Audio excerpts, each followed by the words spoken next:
আলফাজৰ অপাৰেশ্যনৰ খবৰ পাই মামা মামীহঁত লগতে জেঠু আহিছিলে, দুজন মামা আহিছিলে আৰু এয়া হৈছে ডাঙৰ মামাৰ ল'ৰা ছোৱালী আৰু লগতে আমাৰ ঘৰত কাম কৰিব অহা মানুহগৰাকীৰ ল'ৰাটো খেলি আছে আৰু এয়া হৈছে আমাইৰা। ইমান বেছি কিউট হয় ন, 1.5 বছৰমান হৈছে, ডাঙৰ মামাৰ মানে ছোৱালী হয় আৰু ভাবিলোঁ সিহঁতক অকণমান মানে ভিডিঅ' কৰি ৰাখি থৈ দিওঁ বুলি। ইমান ধুনীয়াকৈ খেলি আছিলে নহয় আৰু লগতে ভাবিছোঁ আপোনালোকক স্বাগতমটো জনাই দিওঁ বুলি।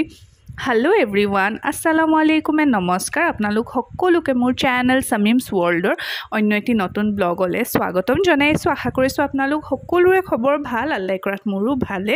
আৰু এইফালে মাজু মামাই, বাবাটো মামাই আমাৰ কাৰণে সকলোৰে আমাৰ ফেভৰেট বস্তু চব লৈ আহিছিলে। এইফালে ইয়াত আনিছে আইচক্ৰীম, লগতে ফ্ৰুটছো আনিছিলে, মানে চবৰ কাৰণে ভাগে ভাগে আনিছিলে। আলফাজৰ কাৰণে বেলেগে, মোৰ কাৰণে বেলেগে, এলিছৰ কাৰণে বেলেগে, আম্মাৰ কাৰণে বেলেগে, তেনেকৈ মানে লৈ ডাঙৰ মামা মামী আৰু জেঠুৱেও বহুত কিবা কিবি খোৱা বস্তু আনিছিলে। আৰু তেওঁলোকে যেতিয়া খবৰ পালে আলফাজৰ অপাৰেশ্যনৰ কথা, তেতিয়া তেওঁলোক লগতে আহি গ'ল। আৰু চাবচোন এই টাইমখিনিতে মানে নিজৰ মানুহ বহুত বেছি দৰকাৰ হয়, আপোন পৰিয়াল, আৰু সেইটো টাইমত বহুত বেছি আলহীও আহিছিলে। মামা জেঠুহেঁতে বহুত ধুনীয়াকৈ মানে গোটেইখিনি চম্ভালি লৈছিলে। আৰু মানে এই টাইমখিনিতে কয় নহয়, বিপদৰ টাইমখিনিতহে আচলতে মানুহ চিনিব পাৰি, আৰু সঁচাকৈ মানে এইখিনি টাইমতহে মানুহ চিনিব পাৰি। আৰু এইফালে নাস্তাখিনি এতিয়া উলিয়াই আছে। মামাহঁত যেতিয়া বহুত দিনৰ মূৰত আহে ন, তেতিয়া মানে বহুত বেছি ভাল লাগে। আৰু যিহেতু মোৰ নানী ঘৰ দূৰত হৈ যায়, সেইটো কাৰণে সেইখিনি বস্তু বহুত বেছি মিছ কৰি থাকোঁ। মামাহঁতক বহুত বেছি মিছ কৰোঁ আৰু সেই টাইমখিনি ইমান সোনকালে পাৰ হৈ যায়, সিহঁতক লগ পোৱা টাইমখিনি। আৰু এইফালে মামাহঁতৰ কাৰণে নাস্তা ৰেডি কৰিছোঁ। এইটো হৈছে হোমমেড ৰসমলাই হয়, কেতিয়াবা এদিন বাৰু আপোনালোকক দেখাম। এয়া আমাৰ ঘৰৰ ওচৰৰে ভণ্টি এজনীয়ে বনাইছিলে। আৰু এইফালে মামাৰ লগত দুজন লগৰো আহিছিলে, আমাৰ মামাৰ নিচিনাই হৈছে। তেওঁলোকো আলফাজৰ খবৰ ল'বলৈ কাৰণে আহিছিলে। আৰু এইফালে মামাহঁতক চাহ নাস্তা খাবলৈ কাৰণে দিছোঁ।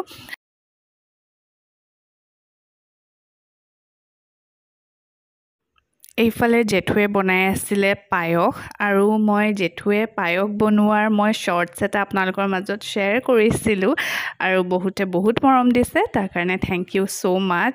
মানে এলিছৰ পায়স খাবলৈ মন গৈ আছিলে, সেইটো কাৰণে জেঠুৱে বনাই দিছে। আৰু জেঠু মানে বনোৱাত বহুত বেছি এক্সপাৰ্ট হয়, জেঠুৱে বহুত বেছি টেষ্টি খানা বনায়।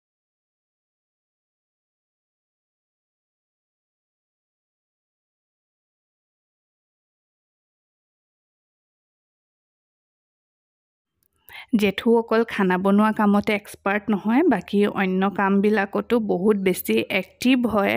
আৰু যিহেতু কৈছিলোঁৱে যে আলহী আহি আছিলে ন, সেইটো কাৰণে ডাঙৰ মামাও খানা চানা বনাই মেলি আম্মাক হেল্প কৰি দিছিলে। আৰু মানে আমাৰ গোটেইকেইজন মামায়ে বহুত টেষ্টি খানা বনায়।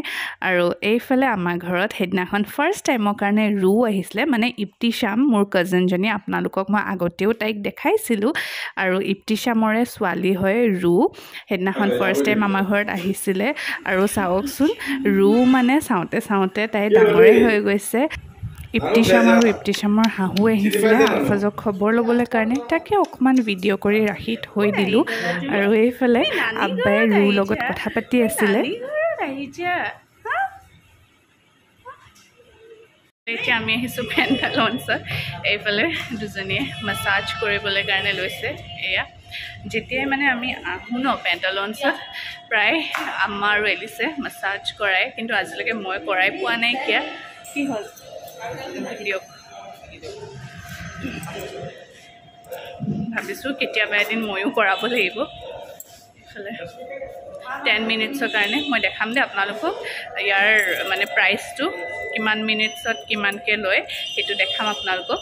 এয়া দেখিছেনে, ইয়াতে লিখা আছে গোটেই প্ৰাইচখিনি। 10 মিনিটছৰ কাৰণে 100 ৰুপিজ, তাৰপিছত চিলভাৰ পেকত থাকিলে 15 মিনিটছৰ কাৰণে 150, তেনেকৈ আছে। আৰু বেনিফিটছখিনিও ইয়াত মেনশ্যন কৰা আছে।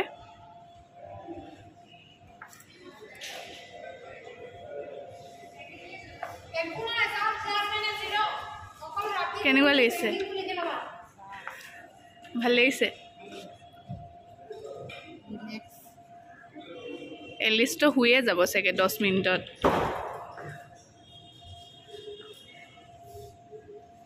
আমি বহুত দিনৰ মূৰত আহিছোঁ এটমছফিয়াৰ বহুত দিনৰ মূৰত অহা হ'ল এইফালে এটমছফিয়াৰ আৰু ইমান বেছি ভিৰ হৈছে ন বহুত বেছি ভিৰ